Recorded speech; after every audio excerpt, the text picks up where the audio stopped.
네, 저도 이 사건에서 굉장히 충격을 받았던 것이 가족들이 같이 있었다. 그중에도 어린 아이들이 있었다는 것에 대해 충격을 받았는데요. 특히 카니발 그 운전자, 즉 가해자 같은 경우에도 그 차량 안에 본인의 자녀들이 타고 있었다고 합니다. 그래서 어떻게 이렇게 아버지가 되는 입장에서 자식들이 보는 앞에서 이렇게 폭력을 가할 수 있나 하는 그런 면이 굉장히 충격적인 어떤 사건이었다고 볼 수 있고요. 다시는 좀 이런 일이 발생하지 않았으면 좋겠습니다. 맞습니다. 가족들이 있는데도 그 범죄가 전혀 억제되지 않았다는 점에서 아무래도 보는 사람들로 하여금 더욱 놀라게 했던 것 같고, 그러다 보니까 이런 맥락에서 지금 국민들이 그 처벌을 희망하는 그런 의사표시를 해서 이제 지금 국민청원으로 10만 명 이상 넘는 분들이 서명을 했다고 얘기를 하고요. 지금 현재로서 이제 가해자에 대한 수사가 진행 중인데 최근에 또 구속영장 청구가 기각되면서 논란이 되고 있는 그런 상황입니다. 그 불행 중 다행이라고 생각을 드는 이유 중에 하나가, 그래도 이 카니발 사건의 경우에는 피해자분에게 가해졌던 폭행이 어떤 위험한 물건이나 이런 게 사용되지 않고 단순히 주먹으로 이렇게 폭행이 이루어졌기 때문에 정말 불행 중 다행이라고 생각이 드는데요. 이러한 좀 도로에서 일어나는 폭행이라든지 뭐 이러한 사건들을 지켜봤을 때, 다른 사건을 비춰봤을 때 뭐 심지어 뭐 어떤 위험한 뭐 흉기, 뭐 칼이라든지 야구방망이라든지 골프채를 들고 상대방을 위협하는 행동들을 보이는 그런 영상들을 좀 많이 보게 된 것 같은데, 대체 사람들이 대체 무슨 이유로 그런 골프채 뭐까지는 이해하겠는데 칼이라든지 뭐 그런 위험한 흉기 같은 거를 차에 들고 다니는 건지 이해할 수가 없어요. 사실 뭐 우스갯소리로 운전자들 사이에서는 요새는 호신용으로라도 차량 안에 뭐 그런 것들을 하나쯤은 가지고 다녀야 되는 거 아니냐, 지금 그런 얘기들이 좀 나오고 있습니다. 저희도 차에다가 방망이하나씩은 좀 구입을 해놔야 될 것 같아요. 아니면 전기 충격기라도 좀 네, 사다 놔야 있어야 될 될 것 것 같은데, 같습니다. 네. 이렇게 뭐 전기톱이라든지 아니면 뭐 칼과 같은 흉기를 들고 상대방을 위협하려고 다가가는 거는 일종의 어떻게 보면 살인의 의도가 있지 않나 싶을 정도로 심각한 상황인 것 같은데요. 지금 그러한 행위를 한다 하더라도 실질적인 뭐 직접적이거나 물리적인 피해를 입히지 않는 이상 현재 양형 기준으로는 뭐 중한 처벌을 받기는 어려운 상황인 걸로 보여요. 그러다 보니 국민 감정상으로는 왜 이렇게 법이 처벌에 대해서 그렇게 낮추거나 피해를 입은 사람이 아닌 가해자의 그 입장에서 보고 있느냐, 이러한 좀 불만들이 있기 때문에 현재 그 사법상의 양형 기준과 국민 법감정 간의 괴리를 좀 어떻게 메꿀 수 있을지, 좀 그러한 형사 정책적인 보완이 좀 필요하지 않을까, 그런 생각이 듭니다. 우리나라는 지금 보복운전 문제가 이렇게 좀 심각해지고 있는데 다른 나라 경우는 어떻습니까? 다른 나라도 뭐 마찬가지인가요? 해외 사례를 살펴보면 일본 같은 경우는 보복운전에 대해서 살인죄를 인정한 케이스가 나오기도 했고요.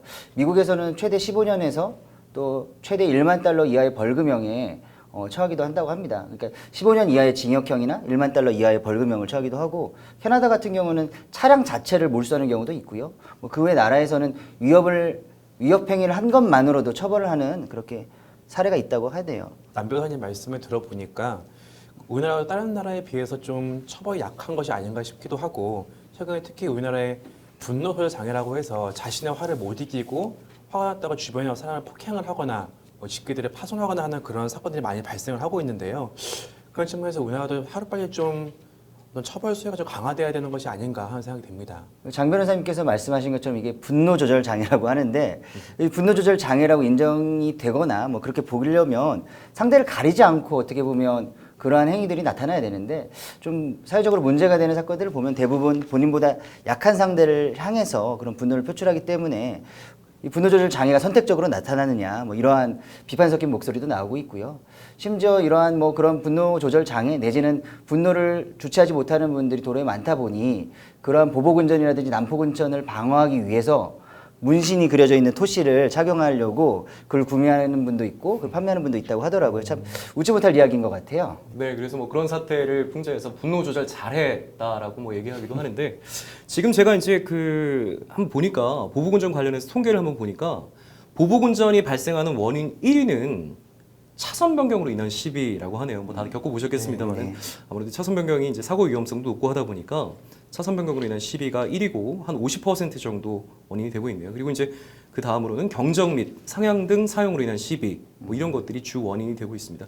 사실 뭐 경적 같은 경우는 저도 가끔 경적을 당연히 이제 상대방에게 위험을 알리기 위해서 써야 될 필요가 있는데, 아무래도 경적을 누르게 되면 상대방 받아들이는 입장에서는 뭐 비유하자면 비켜! 이렇게 얘기하는 그런 느낌을 받을까봐 사실 나는 비켜주세요 이 정도로 말하고 싶은데 그렇게 좀 뉘앙스가 전달되니까 필요는 한데 못 누르겠더라고요. 그래서 사실 그 경적을 좀 투톤으로 그래서 좀 바꿔서 하이톤, 로우톤 이렇게 해가지고 좀 부드러운 경적 소리가 나는 그런 식으로 좀 운행을 하면 어떨까 좀 그런 생각을 하고 있는데 뭐 아직 이런 생각이 상용화가 안 됐으면 제가 좀 특허를 내는 걸 한번 생각해봐야 될 것 같아요.